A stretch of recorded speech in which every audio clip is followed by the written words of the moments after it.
Hey y'all, so gonna show you how to make a rubber band gun.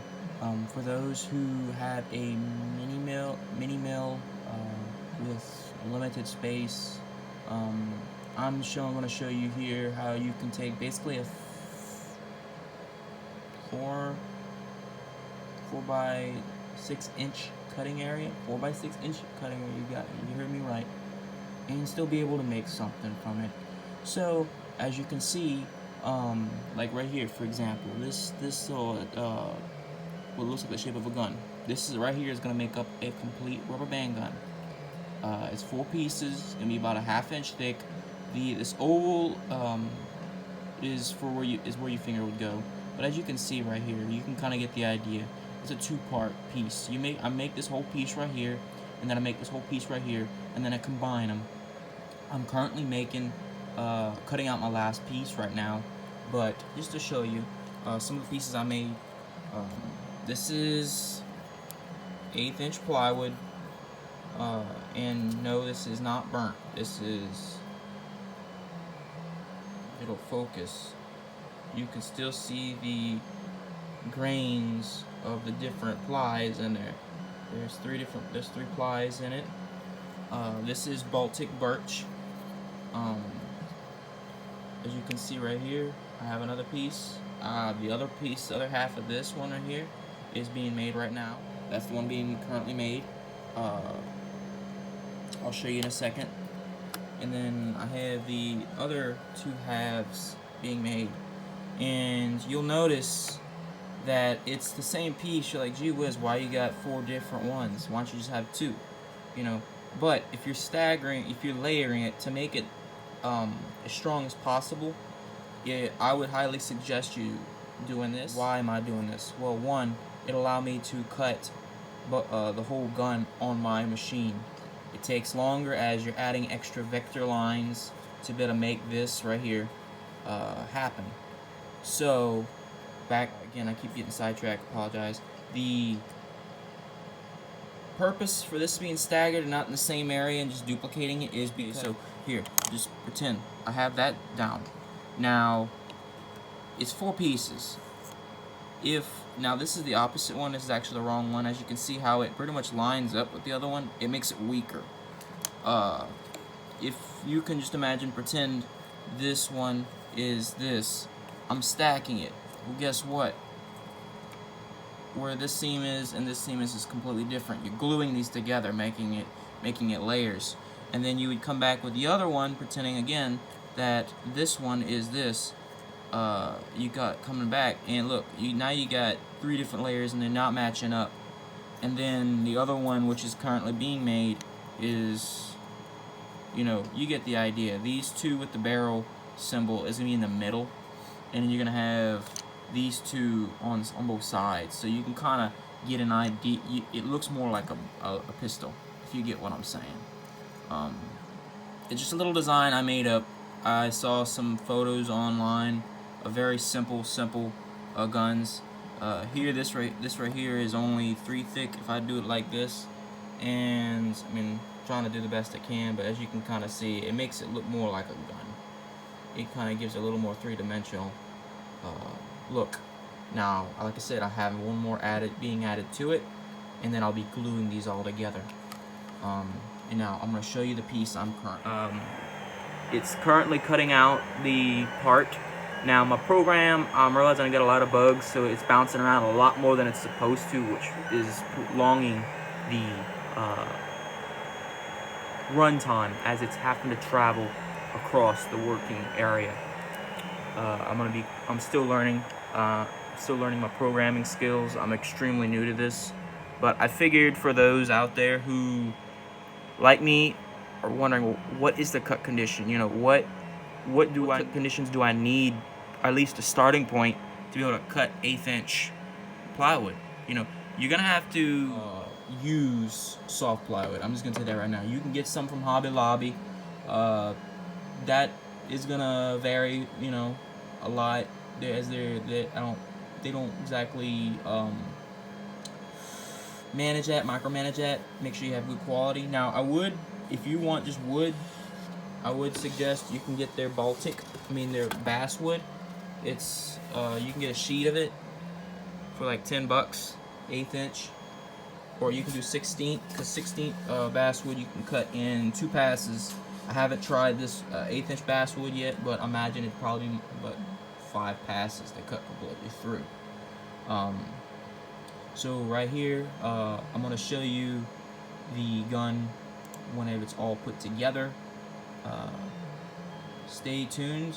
I'll be back in a second as soon as this gun finishes. Okay, y'all, so I'm back again. The part just finished. It took, let's go to the console. I said 18 minutes. It's pretty dang close. It was 18 minutes and 45 seconds. Now, you're gonna see right here, finished it. Let's see what happens. Okay. I can feel it. Look at the back. See right there, the so sometimes the plywood's not level, so and as you can see, it didn't cut all the way through. And I made mention earlier that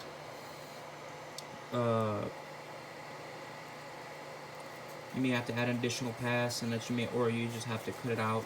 Now, like right here, for example, I said I was new to the programming, and right here you see double burn is because there's a line somewhere in these vectors that I don't see, and it's kind of hard to see because it looks the same. I added an additional line whenever I was designing it and didn't realize it. Again, right here too, when I was doing this curve, I must have added an additional line right here, and same right here. So it's getting double cut, but that's not a big deal. I'm going to show you right here that it won't take much. Here, I'm going to see how this works. So I'm going to move my cup out of the way so I'm not, don't knock it over. Now, so, let's see. You're just going to have to come right here and just, cut these little tabs that you see kind of connected. I guess you can call them tabs. So now it's wanting to come out. Oh, look, a little more. Again, and you can just add an additional pass. Whoa, it just came flying. So, kind of got to see where it's sticking. See where you need it. Like, oh, see right there?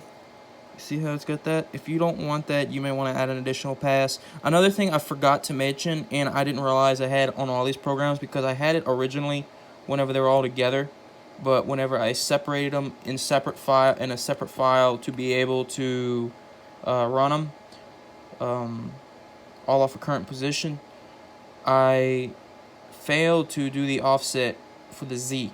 So every time it passes, it's cutting some of the wood, meaning the hole's getting deeper. I added an addition. I had it go in the offset of 0.7 of 1,000. I don't know what that is in metric for those who use metric, but that's my offset.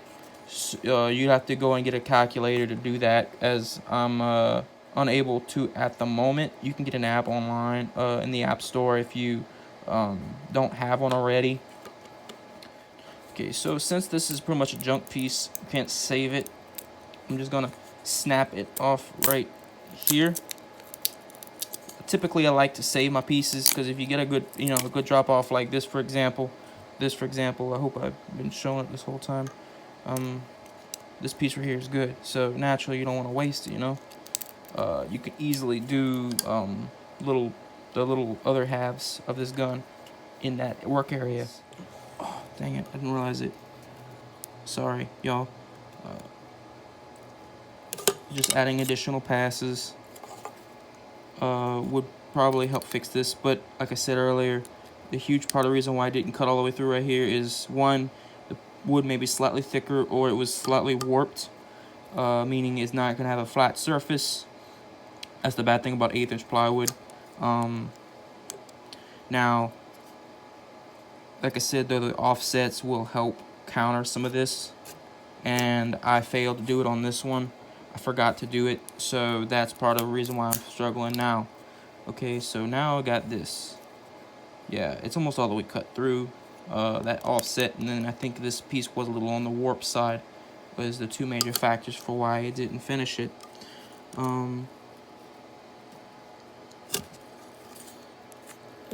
Yeah. So, yeah, you're gonna need a razor blade if you have run into this problem. I mean, it's not a big deal. I mean, if you stop and think about it, go try cutting this on a with a jigsaw, and be able to maintain these, you know, this fairly close tolerances. You know, especially if you're trying to do them dove tail locks, or whatever you want to call them. I keep going blank on the name of them. But yeah, you can just buff this out on a sander as well. But you see how that not having it offset and then having it bowed, how much it can affect. I mean, that's almost half the thickness of the material. You can see. So it's very critical. I normally clamp it down, but for the video's sake, I didn't do it. I would highly suggest you clamp it down. So, yeah, that's done. So now let me kind of show you what it looks like together. So we got both halves. Like I said earlier, they flip-flop for the sole purpose of making it stronger. Okay, so this one is slightly looser. I must not have, the vectors are a little loose, but that can be fixed. I use a hot glue gun. You can use whatever you want. So for example, right here, make sure you got the ugly side. Okay, so that's the better of the two, I think. Yeah, I was using some scrap wood, so try to make sure that whatever it is you're using. Oh shoot, can't do that. Yeah, so I'm just gonna use it like this. You're gonna add it, and then you come back and you add the other one. Some of these are glued already. That's why they're holding so well together. And I think one of them actually was snug fit like I wanted. Okay, so now just gonna have to kind of line it up, and voila, you got yourself a rubber band gun. See? Now, like I said, this is not lined up. As you can see, it's just all finger, how you hold your fingers. And actually, yeah, these things are slightly longer, but that can easily be sanded off. You get the point. You know, you got your little gun and everything. So yeah, here's your rubber band gun. I'm happy. If you have any questions, feel free to let me know.